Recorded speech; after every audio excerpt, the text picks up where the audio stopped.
কোটা সংস্কার আন্দোলনের শিক্ষার্থীদের উপর হামলা চালিয়েছেন ছাত্রলীগের নেতাকর্মীরা। হামলায় আন্দোলনকারী শিক্ষার্থীদের অনেকে মারধরের শিকার হয়েছেন। আক্রান্ত শিক্ষার্থীদের মধ্যে ছাত্রীরাও রয়েছেন।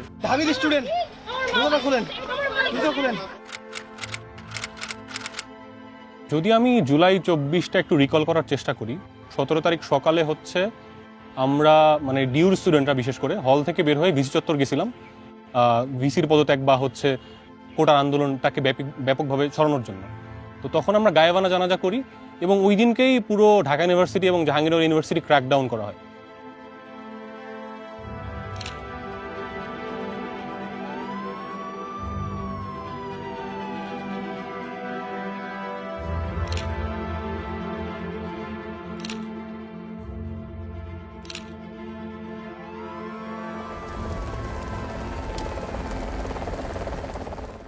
হয়তো এটাই শেষ, মানে কোনো মোমেন্টাম পাচ্ছি না, মানে সবকিছু কেমন নির্জীব লাগছে, কিছু হচ্ছে না, কি হচ্ছে বুঝতে পারছি না।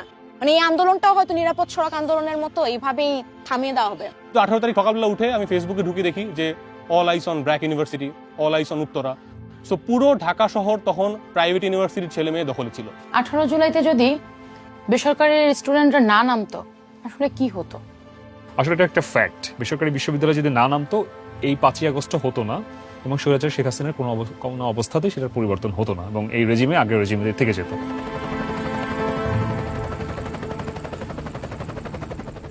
কোটা সংস্কার আন্দোলনের একটা বড় পার্ট ছিল যারা পাবলিক ইউনিভার্সিটিতে পড়ে, যারা হচ্ছে মানে সরকারি চাকরি বা সরকারি চাকরির জন্য পরীক্ষা দিবে বা বিসিএস ক্যাডার হবে বা বিসিএস এর জন্য পরীক্ষা দিবে। প্রাইভেট ইউনিভার্সিটিতে এই রেশিওটা খুবই কম। যখন দেখলাম বাংলাদেশে মানুষ নির্বিচারে এভাবে মারা যাচ্ছে, আমি কিভাবে একটা মানুষ হিসাবে, আমি তো মানুষ, সব কিছুর আগে পড়ে আমি তো মানুষ, আমি কেন ঘরে থাকবো? একজন মানুষ হিসেবে সে যখন বাংলাদেশে জন্মগ্রহণ করে তার কিন্তু এই দেশের প্রতি একটা দায়বদ্ধতা অটোমেটিকলি তৈরি হয়ে যায়। যখন এই আন্দোলনের সময় আমরা দেখতে পাচ্ছি যে আমার দেশের মানুষকে মারা হচ্ছে, আমার ভাইদেরকে মারা হচ্ছে, ঢাকা ইউনিভার্সিটি আমার বোনদের রক্তে রঞ্জিত করে দেওয়া হচ্ছে, এই সময় আসলে একজন প্রাইভেট ইউনিভার্সিটি স্টুডেন্ট বলেন আর যে কোনো সাধারণ মানুষ বলেন তারা কিন্তু চুপ করে বসে থাকতে পারবে না। আমরা দেশের স্বার্থে নেমেছিলাম, আমরা আসলে আমাদের ভাই, আমরা আসলে প্রাইভেট পাবলিক এইভাবে করিনি, মানুষ আমাদের ভাই, দেশের নাগরিক, তাদের জন্য আমাদের নামা লাগবে। একটা মানুষ যখন একটা সত্য জিনিস নিয়ে লড়াই করতে নামে তখন তাকে দাবিয়ে দেওয়া হচ্ছে বা দাবিয়ে দেওয়ার চেষ্টা করা হচ্ছে। তো এইটা যখন আসলে ওরা বারবার চেষ্টা করছে যে না দাবাই দিই, ও কথা বলছে গলা চেপে ধরি, আমরা না তত বেশি আরো ফুয়েল পেয়েছি, আমরা আরো দ্বিগুণ শক্তিতে আসলে ঝাঁপিয়ে পড়েছি।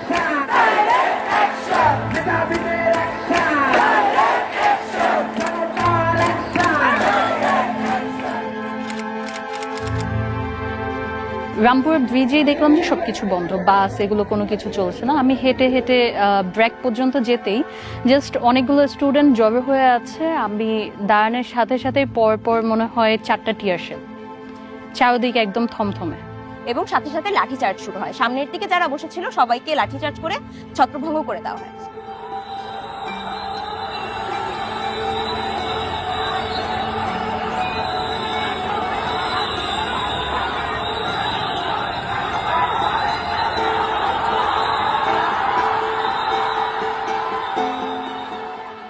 তারা হচ্ছে ওই সাউন্ড গ্রেনেড বা স্মোক গ্রেনেড থ্রো করছে, স্মোক গ্রেনেডের উপর দিয়ে তারা হচ্ছে 2টা লাঠি বাড়ি দিচ্ছে। এরকম মানে প্রথমে এরকম একটা ছোট ধাওয়া পাল্টা ধাওয়া হয়েছে। এক পর্যায়ে এসে তারা হচ্ছে ফুল ফ্লেজেডলি রাবার বুলেট বলেন বা প্যালেট গান বলেন সেটা ইউজ করা শুরু করছে। কানাডিয়ান ইউনিভার্সিটি এবং ব্র্যাক ইউনিভার্সিটি কাছাকাছি, সেদিক থেকে পুলিশের ধাওয়া পাল্টা ধাওয়া আসছে এবং তারা অগোচর অকপট এরকম ফায়ার করতে করতে আসছে। পাশে কোনো লোকজন ছিল না, লোকজন দাঁড়াতেই পারবে না, তারা ফায়ার করতেছে।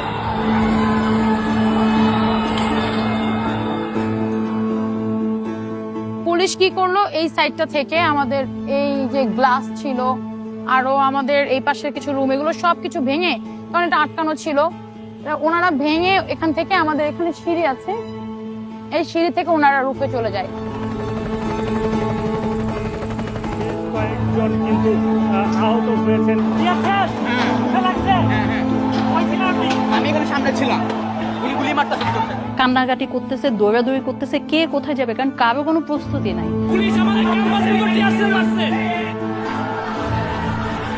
ব্রাকের সামনে থেকে অনেক ছেলেপেলেরা এত আহত হয়ে গেছে, এত রক্ত, হাঁটতে পারছে না। একটা ছেলে একটা লাঠি কোন রকম রাস্তায় পেয়েছে, ওটা দিয়ে ভর দিয়ে হাঁটছে, তারপরে সে রাজপথ ছাড়ছে না। এটা যে কি আবেগ, কি অনুভূতি আমরা তখন ফিল করতে পেরেছি। এটা আমাদের বাংলাদেশ, কারণ বাংলাদেশটা যে এরকম একটা নির্মমতার শিকার হবে এটা 18 জুলাই না আসলে আসলে কেউ কখনো উপলব্ধি করতে পারতো না।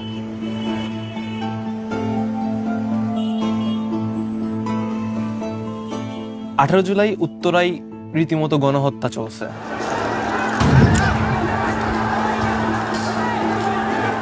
এটা ছিল আমার লাইফের সবচেয়ে ট্রমাটিক ডে, এবং আমি মৃত্যুর সামনে থেকে ফিরে আসছি বলা যায়। প্রাইভেট ভার্সিটি যারা আছে, নর্দার্ন, আইউবেট, মানারাত, উত্তর ইউনিভার্সিটি, আরও যতগুলো আছে, শান্তা মারিয়াম, ওয়ার্ল্ড ইউনিভার্সিটি, আমরা সবাই উত্তর আজমপুরে আমরা ব্লকেট করি। এই জায়গাটাই 18 তারিখের এমন যুদ্ধাবস্থা তৈরি হয়েছিল। এই পেট্রোল পাম্প যেটা আমরা এখানে পিছনে উত্তর আজমপুর যে পেট্রোল পাম্প, এই পেট্রোল পাম্পের সামনে কিছু টিন ছিল, তো ছেলেপেলে সেই টিন গুলো খুলে শিল্ড হিসেবে ইউজ করতেছিল রাবার বুলেটের এগেইনস্টে। আমরা লাল লাল ব্যারিকেড গুলো নিয়ে সামনে আগাই, আমরা টিন ভাঙি, একজন টিন ধরে থাকে, তার পিছন থেকে আরো কয়েকজন ইট মারতে মারতে আগাচ্ছি। আমাদেরকে দেখে চারপাশ থেকে আমাদের ভাইরা আসছিল, সেই মুহূর্তে পুলিশ আমাকে ফোকাস করে গুলি করে।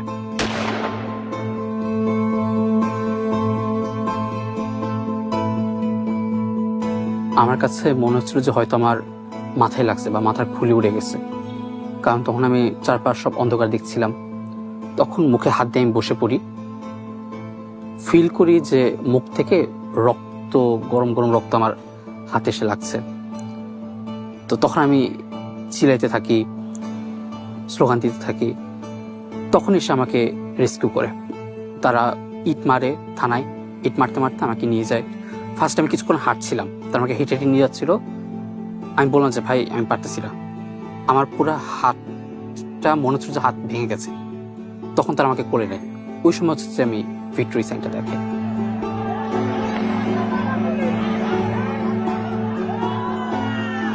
মেডিকেল সেন্টারে যখন হচ্ছে হামলা বেশ মাঝামাঝি পর্যায়ে বারবার আমাদের আক্রমণ করা হচ্ছে, বারবার স্টুডেন্টরা মেডিকেল সেন্টারে এসে ফার্স্ট এইড নিয়ে আবার রাস্তায় নেমে যাচ্ছে। তো আমরা যখন মেডিকেল সেন্টারে ঢুকি তখন আমি দেখতে পাই যে আমার সাথে যে সহযোদ্ধারা আছে সবার পুরো শরীর হচ্ছে ঝাঁঝরা হয়ে গেছে পেটাল বুলেটসে।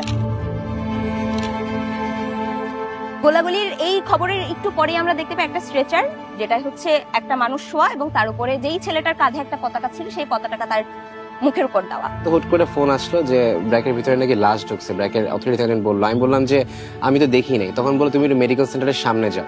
যখন মেডিকেল সেন্টারের সামনে গেলাম তখন দেখলাম একটা নিথর দেহ পড়ে আছে এবং তার উপরে বাংলাদেশের পতাকা দেওয়া। তখন আমি বুঝে গেছি ওটা জিল্লুর রহমানের লাশ।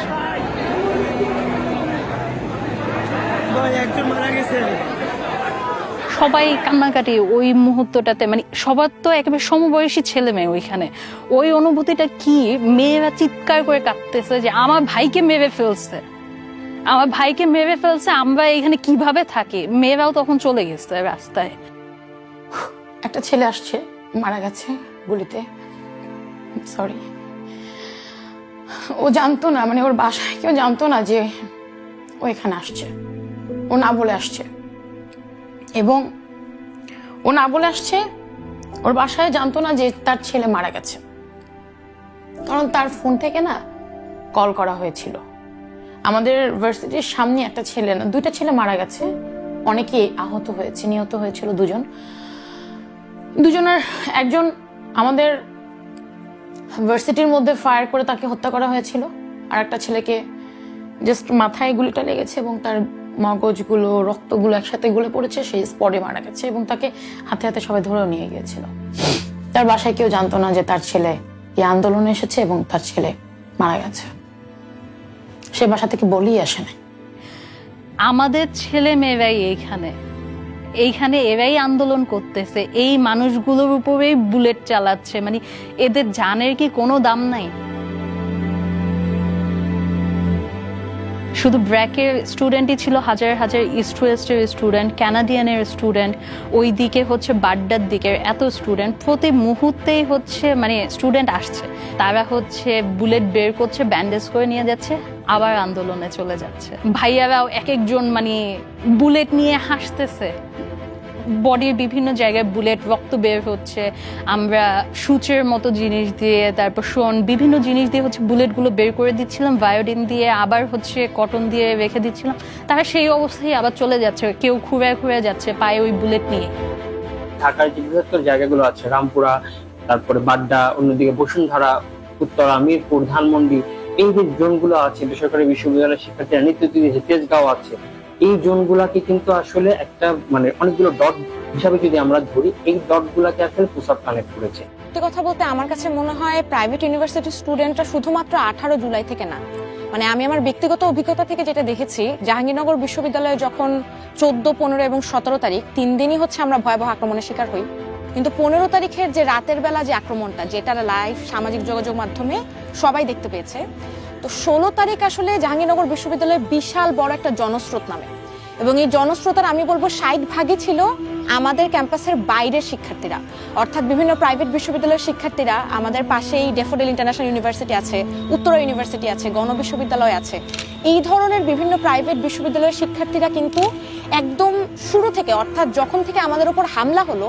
তখন থেকেই তারা আমাদের পাশে একদম সশরীরে, অনলাইনে সমর্থন তো আছে কিন্তু একদম সশরীরে তারা আমাদের সাথে এসে দাঁড়িয়েছিলেন। জাহাঙ্গীরনগর ইউনিভার্সিটি বলতেছিল যে ওদের সবকিছু বন্ধ করে দিচ্ছে, লাইট বন্ধ করে দিচ্ছে, ছাত্রলীগ পুলিশ অত্যাচার করতেছে, গুলি চালাচ্ছে, কেউ বের হতে পারছে না। তখন আমাদের এই ড্যাফোডিল ইন্টারন্যাশনাল ইউনিভার্সিটি থেকে আমরা প্রায় অনেক স্টুডেন্ট, প্রায় কয়েক হাজার স্টুডেন্ট তাদের ওখানে যায়, এখান থেকে কিন্তু অনেক দূরে ড্যাফোডিল, সেখানে যায় তাদেরকে উদ্ধার করার জন্য। এটা আমাকে অনেক আন্দোলন কেন্দ্রিক অনেক স্পেয়ার যোগায় যে হ্যাঁ আমরা হয়তো বা কিছু না করতে হলে এটা করছি, অন্তত ওদের আমাদের এক পাবলিকান ভাইদের সহযোগিতা করছে। একটা ছেলের হাতের এখানে গুলি লাগছিল, ওই ওই ওই ছাত্রলীগের ছেলে পেলেদেরই গুলিতে, ওর এখানকার হাড়টা ফেটে বাইরে বের হয়ে আসে। ডাক্তার হচ্ছে দূর থেকে মানে ওর যে এখানে মাসেলে যে ইনজেক্ট করবে অ্যানেস্থেসিয়া, এটা দেওয়ার একটা ওয়ে ছিল না, মানে মাসেলটা খুলে মানে ঝুলে আছে এখানে, আর সাদা হাড়টা বের হয়েছে, হাড়টা ফেটে গেছে। মহিলা যে ডাক্তার ছিল উনি কাঁদতেছে আর দূর থেকে এভাবে স্প্রে করতেছে অ্যানেস্থেসিয়াটা, এরকম একটা অবস্থা। তো আমি ওনাকে নিয়ে গেলাম যে ম্যাম এই কিছু করা যায় কিনা, কিছু একটা দেন, বেঁধে দিই অন্তত। বুলেট তো আর বের করার ওয়ে নাই ওই সময়। তো ওই মহিলা ডাক্তার উনি আমাকে একটা গজ দিয়ে বললো যে বাবা তুমি হচ্ছে প্রেস করে ধরে রাখো, অনেক বেশি চাপ দিবা।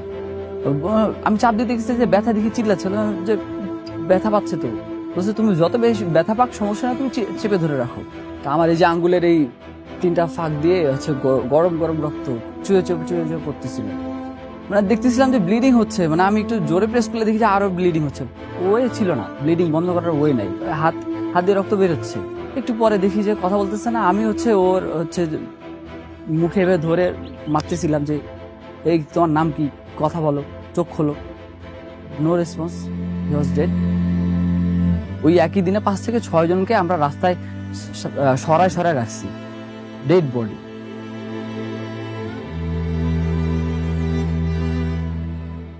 আমরা যখন 18 তারিখ আন্দোলন শেষ করে বাসায় ফিরি, বাসায় গিয়ে দেখি যে মানে পুরোপুরি ইন্টারনেট শাটডাউন হয়ে যাচ্ছে ধীরে ধীরে।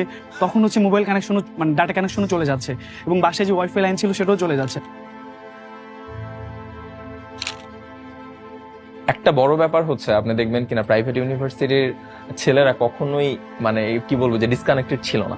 এটা রিজন হচ্ছে যখন অনলাইন বন্ধ তখন আমরা কয়েকটা আইপি অ্যাড্রেস পাইতাম আমাদের এখানে, যে এই আইপি অ্যাড্রেসে ঢুকেন, আমরা সবগুলো ফুটেজ দেখতে পাই কে কোন, এবং আমরা চ্যাট করতাম আইপিতে, কারণ তখন জাস্ট ওয়াইফাইটা মানে বন্ধ ছিল, বাট এই যে আইপি যেরকম আমরা যেরকম এফটিপি সার্ভার গুলো ইউজ করি, এরকম সার্ভার ইউজ করতাম। আমরা কন্টিনিউয়াস মানুষকে ফোন দিতাম দেশে, এবং সেখান থেকে আমরা বিভিন্ন অ্যাপস এর মাধ্যমে স্কাইপ, ইওলা এই টাইপের অ্যাপস গুলোর মাধ্যমে আমরা ফোন দিতাম, এবং হচ্ছে নর্মাল নেটওয়ার্কে ফোন দিতাম, ইন্টারনেট যেহেতু ছিল না, সেখান থেকে ইনফরমেশন যা পেতাম সাথে সাথে আমরা এটার আপডেটটা দিতাম। এভারকেয়ার হসপিটালে আমি যখন যেতাম, ওইখানে অনেকে দেখা যেত যে বিভিন্ন সময় আমি যারা আহত ছিল তাদেরকে নিয়ে যখন যেতাম, দেশের বাইরে থেকে তাদের আত্মীয় স্বজনকে দেখতে আসতো, এদের সাথে একটু সম্পর্ক স্থাপন করে এদের কাছে একটা পেন ড্রাইভ দিয়ে আমি আমার যত ভিডিও করা ছিল সবগুলো আমি দিয়ে দিতাম। এই কাজটা আমি করতাম সবসময়। আমি 5 জনকে ফোন দিচ্ছি এবং এই 5 জনকে ব্রিফ করছি যে আপনি আরো 5 জনকে ব্রিফ করবেন। মানে এইভাবে আসলে একটা ইন্টার কানেকশনের মাধ্যমে আমরা সবগুলো ডিপার্টমেন্ট সবগুলো যারা আছে আর কি সবাইকে কানেক্ট করেছিলাম। তো এরপরে আমরা হচ্ছে মানে ট্রাই করতেছি বিভিন্ন ইউনিভার্সিটির গ্রুপগুলোতে খুঁজতেছি যে এই গ্রুপগুলোতে কারা বেশি পোস্ট দিচ্ছে,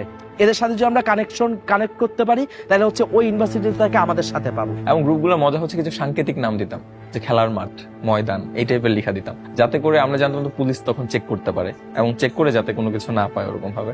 সো ওই গ্রুপগুলোর মাধ্যমে সবসময় তথ্য জানিয়ে দিতাম। তো এটা কিন্তু অনেক বড় জিনিস, গোটা ওয়ার্ল্ডে আমি জানি না, বাট এই যে জুলাই অভ্যুত্থানে প্রাইভেটের যদি কোনো স্টেক দেয়া লাগে এই জায়গাটাতে এইটা এইভাবে তুলে আনা লাগবে যে আইপি অ্যাড্রেসের মাধ্যমে সব বন্ধ, বাট আমরা কমিউনিকেটেড আছি, আমরা জানি যে নাহিদ কি বলছে, আমরা জানি যে আসিফ কি বলছে, ওরা আসলে কোথায় আছে বা আমাদের কি স্টেপ নেওয়া লাগবে। কমিউনিকেটেড কিন্তু আমরা সবসময়ের জন্য রয়ে গেছি।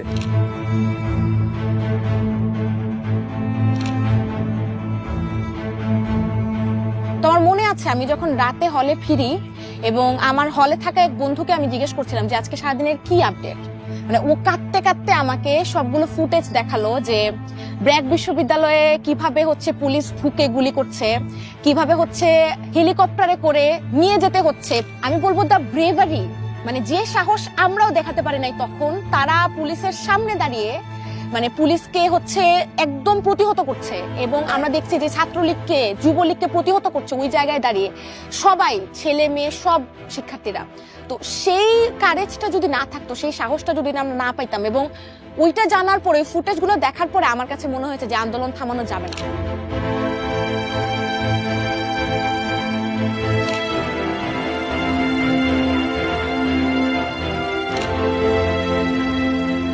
আপনি যদি বলেন আমার তো কোনো স্বার্থ ছিল না, আমাকে কেউ টাকা পয়সা দেয়নি, আমি অট্টালিকা করব না, আমার বাবা মা আমাকে পড়িয়েছে তাদের কষ্ট অর্জিত টাকা দিয়ে, আমি খেয়েছি, পড়েছি, ঘুমাইছি, আড্ডা দিয়েছি, এর বাহিরে তো আমার আর কোনো কাজ ছিল না। পুরোটাই হচ্ছে একদম গ্রাসরুট লেভেলের আন্দোলন, সবাই নিজের জায়গা থেকে নিজের তাগিদে নিয়ে এসেছে। কোনো ব্যক্তির ডাকে বা কোনো নেতার ডাকে বা কারো ব্যক্তির স্বার্থ এখানে আসলে ছিল না যখন আমরা আন্দোলনে নেমেছি।